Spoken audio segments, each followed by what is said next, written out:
Leo para el beneficio de todos. Por favor, busquen en sus equipos móviles o abran sus Biblias en capítulo 20 de Éxodo.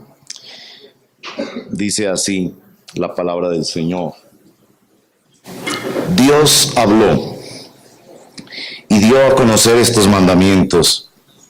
Yo soy el Señor tu Dios, yo te saqué de Egipto, del país donde eras esclavo. Primero, no tengas otros dioses además de mí. Segundo, no te hagas ningún ídolo, ni nada que guarde semejanza con lo que hay arriba en el cielo, ni con lo que hay abajo en la tierra, ni con lo que hay en las aguas debajo de la tierra. No te inclines delante de ellos ni los adores. Yo, el Señor tu Dios, soy un Dios celoso. Cuando los padres son malvados y me odian, yo castigo a sus hijos hasta la tercera y cuarta generación. Por el contrario, cuando me aman y cumplen mis mandamientos, les muestro mi amor por 1000 generaciones. Tercero, no pronuncies el nombre del Señor tu Dios a la ligera. Yo, el Señor, no tendré por inocente a quien se atreva a pronunciar mi nombre a la ligera. Cuarto, acuérdate del sábado para consagrarlo. Trabaja 6 días y haz en ellos todo lo que tengas que hacer. Pero el día séptimo será un día de reposo para honrar al Señor tu Dios. No hagas en ese día ningún trabajo, ni tampoco tu hijo, ni tu hija, ni tu esclavo, ni tu esclava, ni tus animales, ni tampoco los extranjeros que vivan en tus ciudades. Acuérdate que en 6 días hizo el Señor los cielos y la tierra, el mar y todo lo que hay en ellos, y que descansó el séptimo día. Por eso el Señor lo bendijo y lo consagró como día de reposo. Quinto, honra a tu padre y a tu madre para que disfrutes de una larga vida en la tierra que te da el Señor tu Dios. Sexto, no mates. Séptimo, no cometas adulterio. Octavo, no robes. Noveno, no des falso testimonio en contra de tu prójimo. Décimo, no codicies la casa de tu prójimo. No codicies su esposa, ni su esclavo, ni su esclava, ni su buey, ni su burro, ni nada que le pertenezca. Oremos. Señor, esta mañana llegamos al mandamiento séptimo. Un mandamiento que toca fibras muy profundas de nuestra vida, de muchas historias familiares,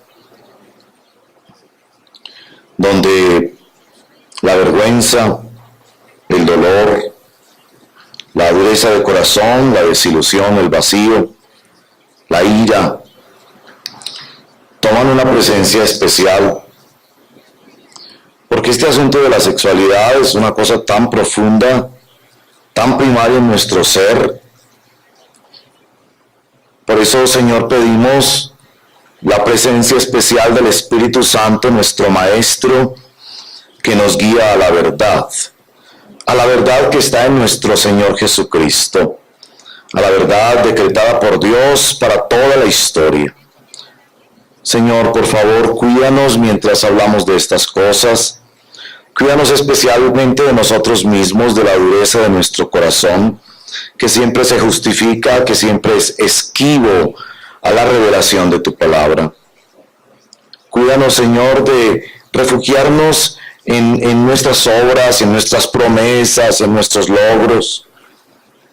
Y tráenos a refugiarnos en la cruz de nuestro Señor Jesucristo, el único que cumplió la ley por nosotros y el único que nos da vida.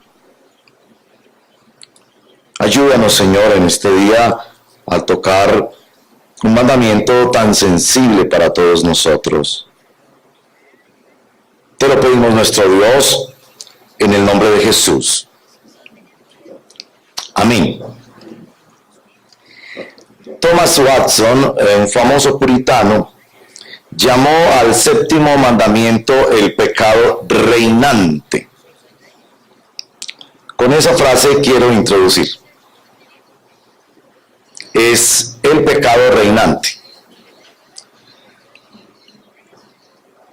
Porque es el más constante instrumento del diablo para destruir las personas y sus familias. Es el más tolerado de todos los pecados. Ustedes lo pueden constatar fácilmente en la publicidad. Qué trágico es que no se pueda publicitar nada si no es con una mujer semidesnuda. Qué trágico es eso. Que se use la belleza como un objeto de manipulación. Qué trágico es también que algo tan hermoso y tan bello como la sexualidad haya sido rebajado hasta los límites de la bestialidad por el efecto, por la obra de, ¿cómo llama la Biblia a Satanás? El espíritu que opera en los hijos de desobediencia. Llegamos entonces al séptimo mandamiento: no adulteres. El Salmo 119, verso 96 dice que amplio es el mandamiento del Señor. Y como vimos la semana pasada,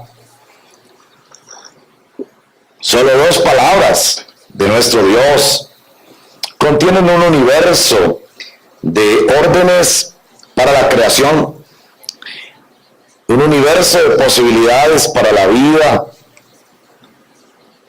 Y no es la excepción en este séptimo mandamiento. También 2 palabras que contienen tanto para nosotros, y yo oro al Señor, como lo he hecho esta semana, que al llegar a este mandamiento no lleguemos solo con la sensación de culpa y de dolor que hay profundamente entre nosotros en torno a la violación del mandamiento del Señor, sino que lleguemos también con la sensación de que nuestro Dios, mediante esta palabra, nos llama profundamente, desde quizás lo más primario que tenemos los seres humanos. Nos llama nuestro Dios. Voy a hacer, como siempre, 3 movimientos en la exploración de este mandamiento. El primero, los límites que este mandamiento contiene hacia el temor de Dios. En segundo lugar, los límites que este mandamiento contiene hacia la ley de Dios. Y en tercer lugar, los límites que este mandamiento contiene hacia la orden o el orden de Dios. Primero, los límites que este mandamiento contienen y el temor de Dios. Hemos dicho, y quiero reiterarlo, que la ley de Dios tiene 3 grandes propósitos. Propósito político, que es gobernar toda la creación. Dios gobierna el universo por su palabra. Todas las naciones y todos los congresos del mundo deben leer la ley de Dios y a partir de esa ley legislar. Un segundo propósito es lo que llamamos el propósito pedagógico. La ley, como un ayo, nos lleva a reconocer nuestra necesidad de un Salvador y de perdón, y nos lleva a Cristo Jesús. Segundo propósito de la ley. Y el tercer propósito de la ley es un propósito purificador o práctico, porque mediante esa misma ley Dios nos transforma, nos hace parecernos más a nuestro Señor Jesucristo. Los medios que usa la ley del Señor, particularmente en el Antiguo Testamento, son leyes civiles, y esta distinción es muy importante para quienes de ustedes en su lectura del Antiguo Testamento se generan grandes preguntas de qué aplicación tiene hoy en día aquellas reglas que parecían más el código civil de una nación teocrática, confesional, como lo fue la nación de Israel. Sí, hay leyes civiles que ya no aplican para nosotros porque nosotros no somos ciudadanos de Israel. Todas ellas contienen principios que son muy importantes para la orientación de la vida cristiana, pero nosotros No somos los que creemos que esas leyes civiles deben imperar cuando estamos bajo otro gobierno civil, como el caso de nosotros los colombianos. Pero en el Antiguo Testamento usted encuentra leyes civiles, todas ellas que apuntaban al gobierno de Dios mediante la persona y la palabra de nuestro Señor Jesucristo. Encontrará quizás usted más perplejo leyendo el Antiguo Testamento que hay también leyes ceremoniales, una cantidad de sacrificios y de liturgias, de órdenes sacerdotales y de adoración en el templo, una cantidad de festividades que usted se pregunta, ¿y esto qué lugar tiene hoy? El libro de Hebreos en particular, les decía la semana pasada, apunta a todas esas cosas, a la persona y la obra de nuestro Señor Jesucristo, diciendo que las leyes civiles y las leyes ceremoniales eran la sombra o el anticipo de lo que el Señor haría por nosotros. De manera que podemos leer y recibir la instrucción de las órdenes civiles y ceremoniales del antiguo pacto, pero todos ellos en la lectura de nuestro Señor Jesucristo para la aplicación de principios y para la obediencia del discipulado. Pero también el texto bíblico en el Antiguo Testamento nos presenta leyes morales, leyes que tienen una prevalencia perpetua sobre el pueblo de Dios. Y en ellas nos referimos particularmente a el decálogo, los 10 mandamientos. Pero quería especialmente hoy avanzar un poco más en esa disertación sobre la ley de Dios y preguntarnos cuál es el fin último de la ley de Dios. Y para eso, si ustedes me permiten, leer 2 textos.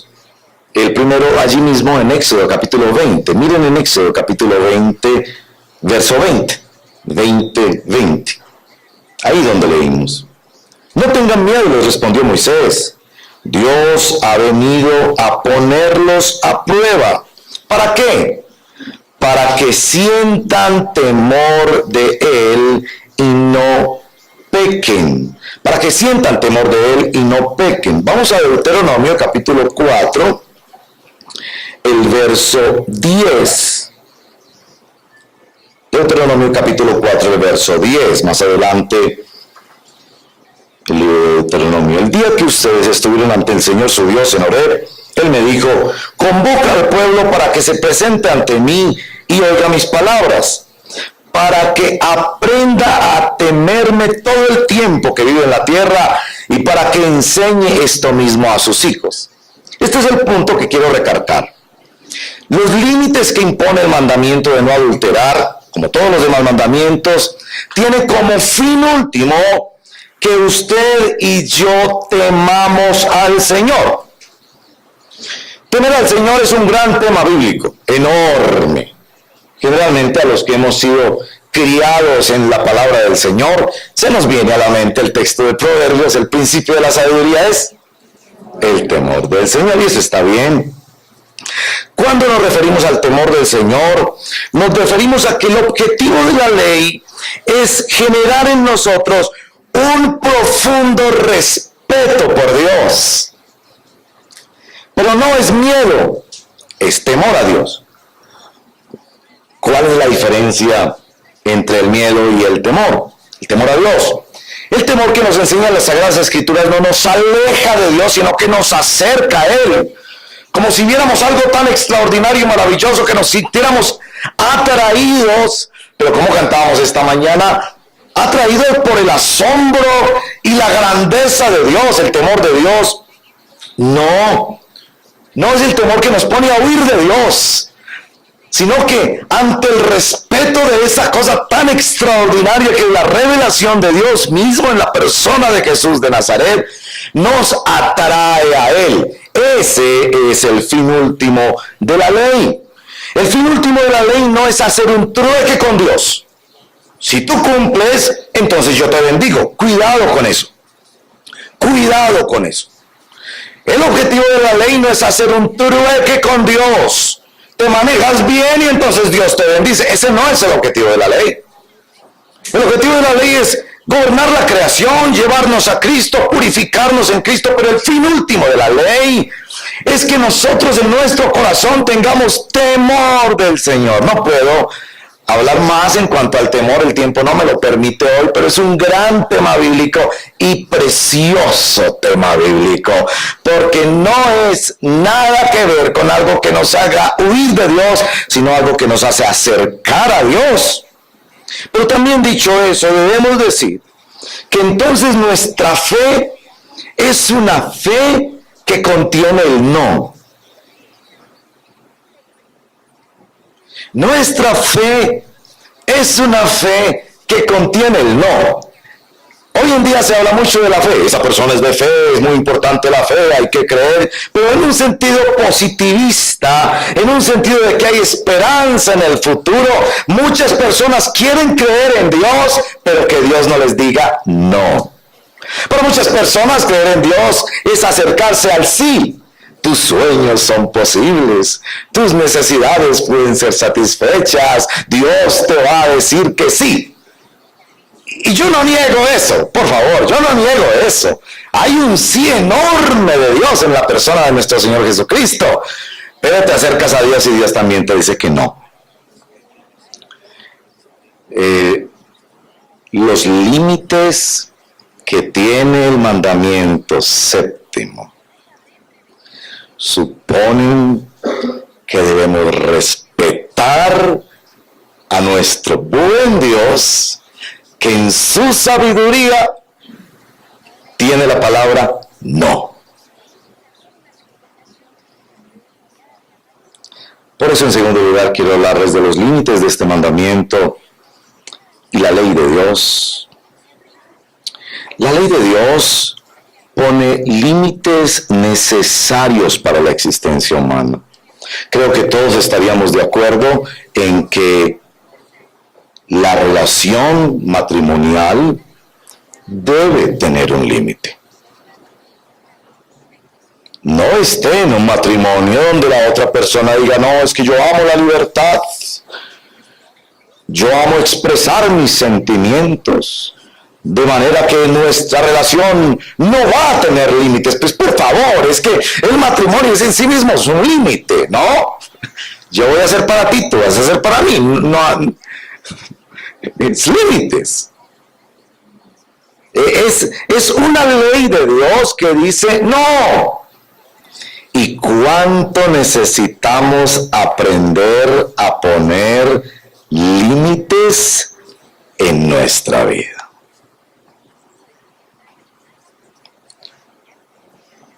Ahora, estos límites son demarcados por Dios. Este mandamiento, como todos los 10 mandamientos, tienen un sentido nacional. Son mandamientos dados a una nación, a un cuerpo que debería legislar sobre sus relaciones sociales. Así que los ancianos de Israel deberían desarrollar lo que significa esta ley en las relaciones interpersonales, como lo debe hacer todo Estado. Pero en particular esta ley viene dirigida de Dios directamente a ti, a tu corazón. Dios te está diciendo no. Habrás de controlar tu sexualidad. Dios te está diciendo no. Una de las cosas que más apreciamos los cristianos evangélicos es este asunto de una relación personal con el Señor. Aquí Dios, en el uso de la relación personal contigo, te está diciendo no. La ley de Dios. Y quisiera enfatizarlo y repetirlo tantas veces como fuera necesario para que quede incorporado en tu conciencia. Dios, maravilloso Dios, que nos ama, que invita al cansado, al enfermo, al herido, al culpable, al banquete del reino de Dios. Este Dios, mediante su ley, dice no.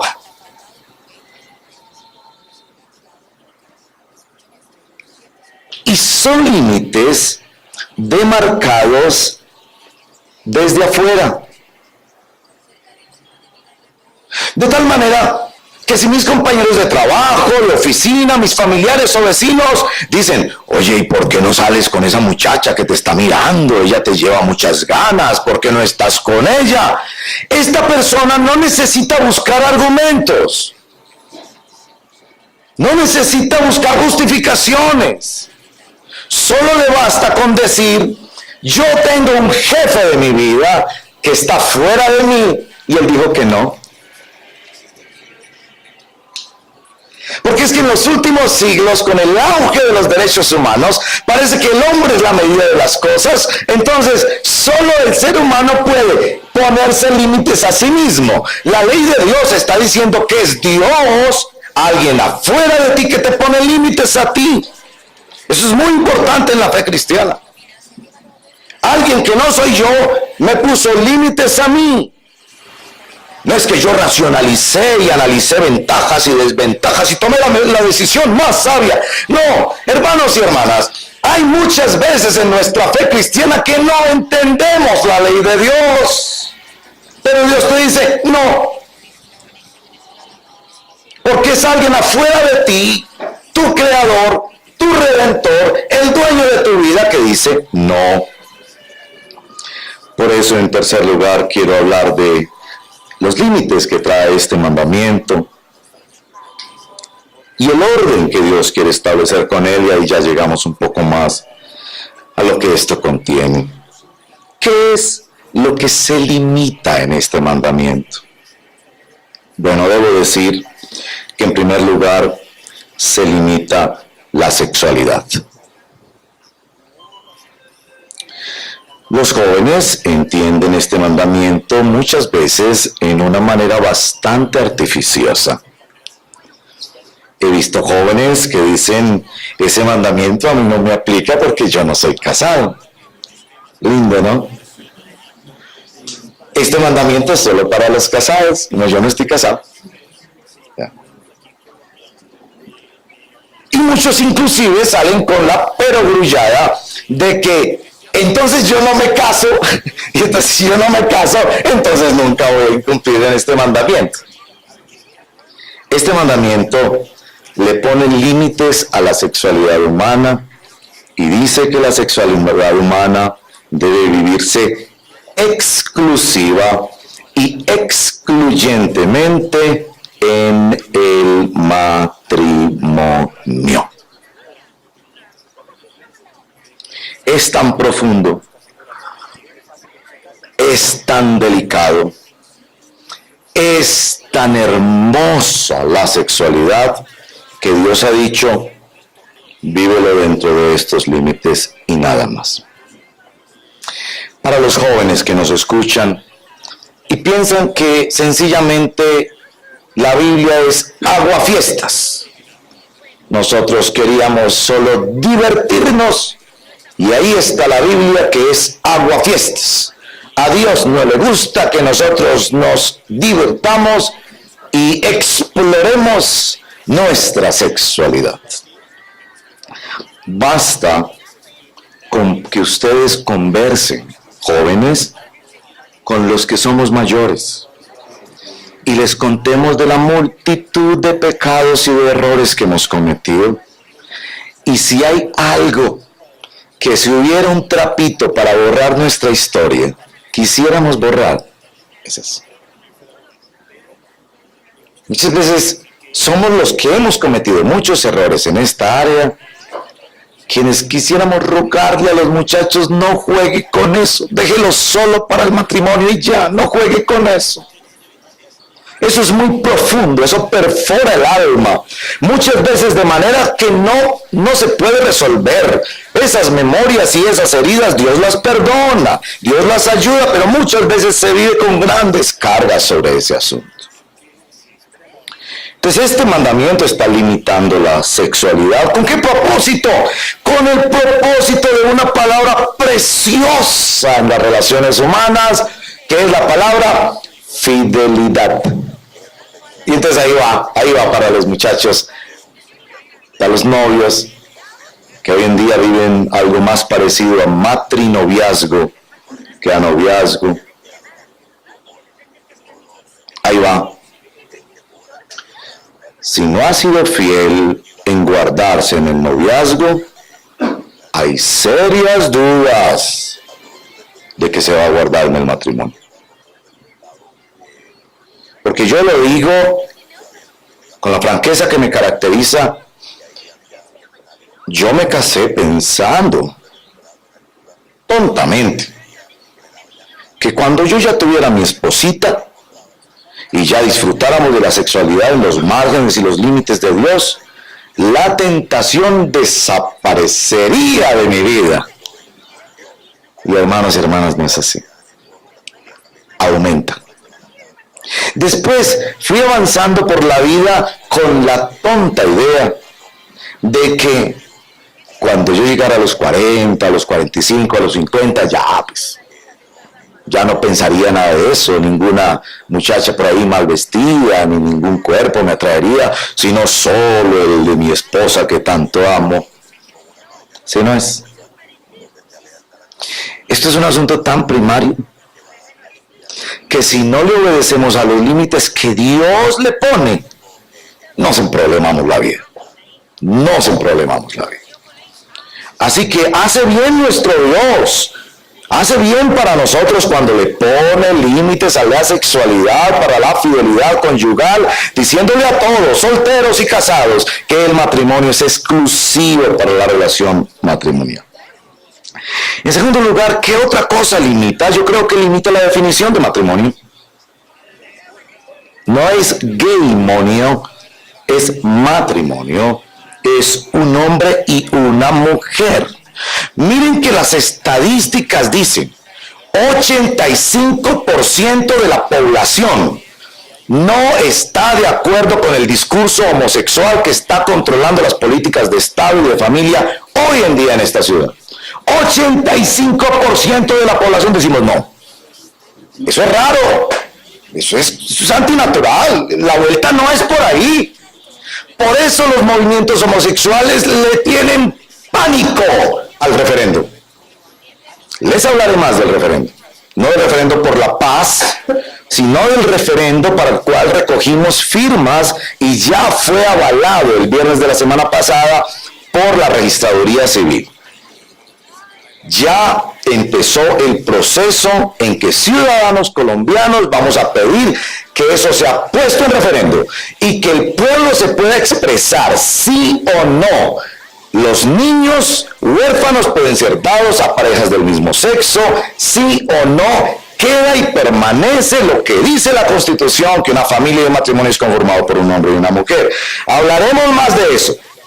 Pero nuestro texto está poniendo una definición limitada al matrimonio. El matrimonio es compuesto por un hombre y una mujer. ¿Para qué? Para proteger la familia. Y hermanos y hermanas, vamos a levantarnos, vamos a marchar sin violencia, sin odios, con un lenguaje de amor, pero vamos a marchar en contra de que en nuestra sociedad se cambie la definición de familia, porque los que van a sufrir con eso van a ser los menores de edad. Yo no quiero estar expuesto a un país donde yo me podría morir y todos los adultos de mi familia podrían morir en un accidente, en un terremoto, y mis niños puedan ser entregados por el Estado, que es deber de proteger a los menores de edad, a una pareja homosexual. No.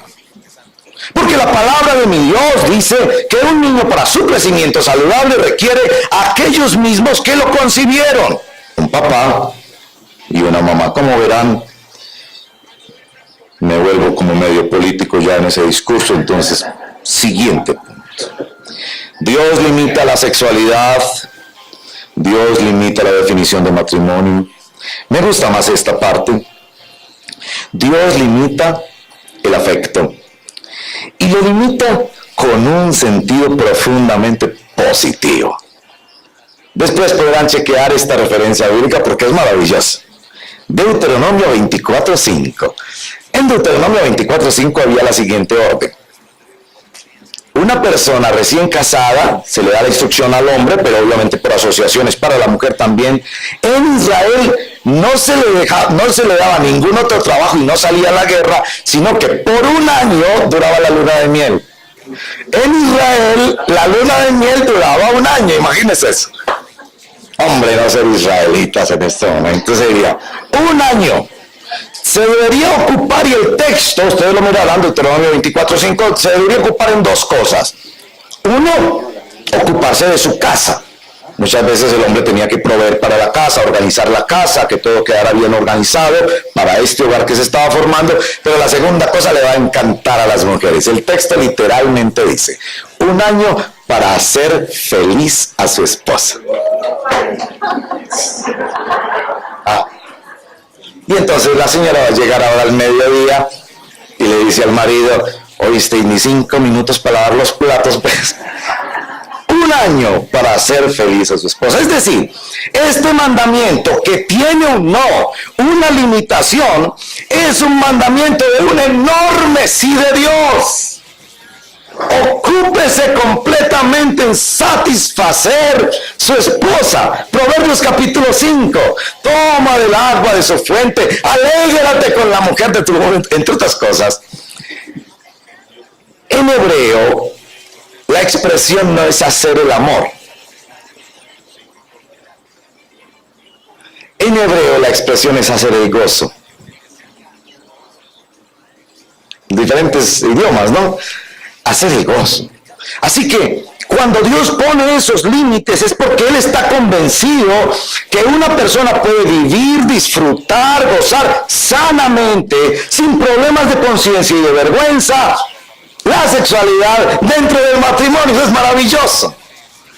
Pero es que nosotros hemos sido lamentablemente afectados por la Iglesia Católica. 3 cosas tiene la Iglesia Católica que son manchas a su doctrina. Por eso yo no me felicito tanto con el actual Papa. Cuando sale con sus discursos de amor, de ecumenismo, etcétera, etcétera. Hasta que ellos no cambien su doctrina, no les creo. Y una doctrina perversa de la Iglesia Católica es el celibato. ¿Cómo ponen a una persona a escoger entre amar a una mujer y amar a Dios? Por favor. Eso es cruel. He hablado con personas que llorando me dicen, yo quería servir a Dios, pero no me aguantaba las ganas, entonces me casé. Cuando las Sagradas Escrituras antes exactamente dicen lo contrario. Que para seremos mucho mejor cuando somos maridos de una sola mujer. Pero la Iglesia Católica, por asuntos de poder, etcétera, etcétera, tiene esta ley perversa de decirle a un ser humano que tiene que decidir entre amar a Dios y amar a una mujer cuando puede amar a los dos, perfectamente puede amar a los dos. Por eso Pablo Göring decía que la Iglesia Católica le ha robado a la sociedad los mejores papás y las mejores mamás. No queda ahí. La interpretación del libro del Cantar de los Cantares. Dios mío.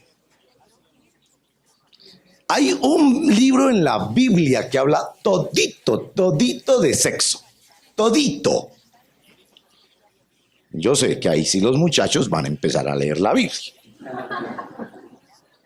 Un libro completico, se llama El Cantar de los Cantares. Es sobre un matrimonio, no es otra cosa. Pero ¿qué hizo la Iglesia Católica en la Edad Media? Decir, no, eso no habla de un matrimonio. Eso habla de la relación mística de Cristo con la Iglesia. Ahora, es cierto que las Sagradas Escrituras dibujan la relación de nosotros con Cristo en la perspectiva matrimonial como una metáfora. Lo entiendo. Pero ese texto de Cantar de los Cantares era para ayudar a los matrimonios de Israel a que tuvieran relaciones sanas, saludables y que hubiera gozo en sus hogares y se pudiera contrarrestar positivamente la inmensa tentación que había en las calles. Pero el asunto no para ahí. Ustedes, abuelas, saben que en los años 60 se inventó la píldora anticonceptiva, y que todavía hasta hoy, 50 años después, la Iglesia Católica solo acepta el método natural, conocido como el método del ritmo, para planificar. todavía es doctrina de la Iglesia Católica, que si una señora toma píldora se va para el infierno. Eso es doctrina de la Iglesia Católica. Ellos se la callan, ellos no la dicen mucho porque eso no es popular, etcétera. Pero eso es doctrina de la Iglesia. Cuando nosotros hemos leído la Escritura de que el hombre es mayordomo de su cuerpo y una pareja debe decidir cuántos hijos puede y debe tener, entonces proceder a usar diferentes métodos que la ciencia nos ha entregado para planificar su familia.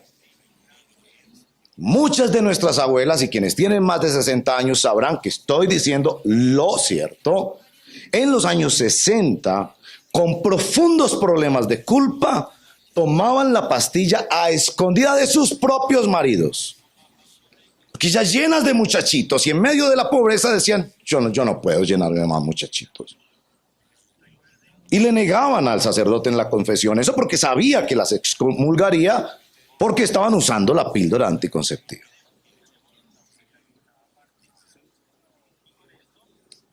Mientras que las Sagradas Escrituras nos entregan un libro completo, nos entregan la instrucción de que la sexualidad es para el gozo y la unidad matrimonial. ¿Y cómo nos lo entrega? Pues nos lo entrega en un mandamiento que nos dice, no coma comida chatarra. Coma en su casa y prepárelo bien y disfrútelo bien. A Dios le encanta la sexualidad y le encanta el gozo matrimonial en ella. Pero igualmente nuestro Dios pone límites. ¿Límites por qué? Porque nos ama. Porque nos ama. Voy a concluir. En la conclusión, tengo esta referencia de por qué nuestro Señor usó el matrimonio y la intimidad matrimonial como un ejemplo de nuestra relación con Él. Efesios, somos la esposa de Cristo.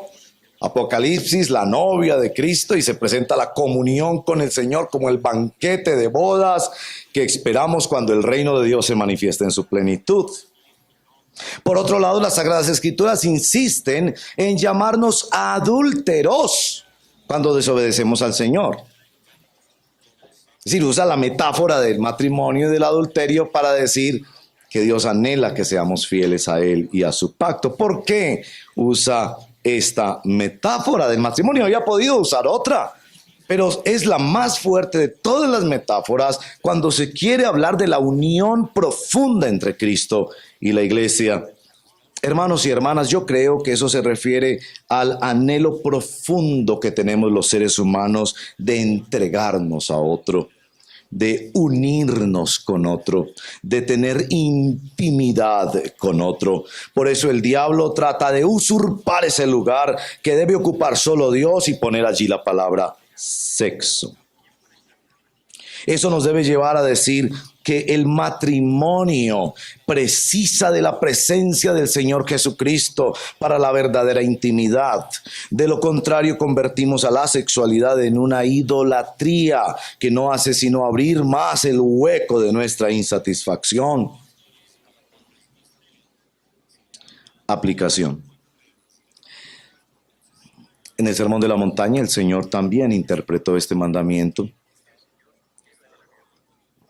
Y tal como lo hizo con el mandamiento de no matarás, nuestro Señor explicó mucho más las dimensiones de este mandamiento diciendo, Mateo 5:27, si una persona mira a otra para codiciarla, si un hombre, usa el ejemplo del hombre, si un hombre mira a una mujer para codiciarla en su corazón, ya adulteró con ella. Eso, hermanos y hermanas, nos deja a todos de nuevo ante la ley de Dios como un espejo que muestra nuestra profunda tragedia. 1 Corintios 6:18 dice que el que peca en una área sexual está pecando contra sí mismo, no solo o mucho más o más allá de pecar contra Dios. Eso nos hace venir corriendo a pedir perdón del Señor. Yo no creo que hay una sola persona aquí que pueda decir si yo me siento orgulloso de cómo he manejado mi sexualidad, porque algunos han hecho, todos hemos tenido situaciones en nuestra vida que llaman a nuestra vergüenza. ¿Y qué otra cosa podemos hacer sino venir a nuestro Señor Jesucristo para perdón, para purificación y para pedir poder para cambiar? Cerremos los ojos y oremos así en el nombre del Señor. Mientras el equipo de alabanza nos guía en una canción que cantamos esta mañana que invoca el Espíritu Santo. Límpiame, lávame, renuévame.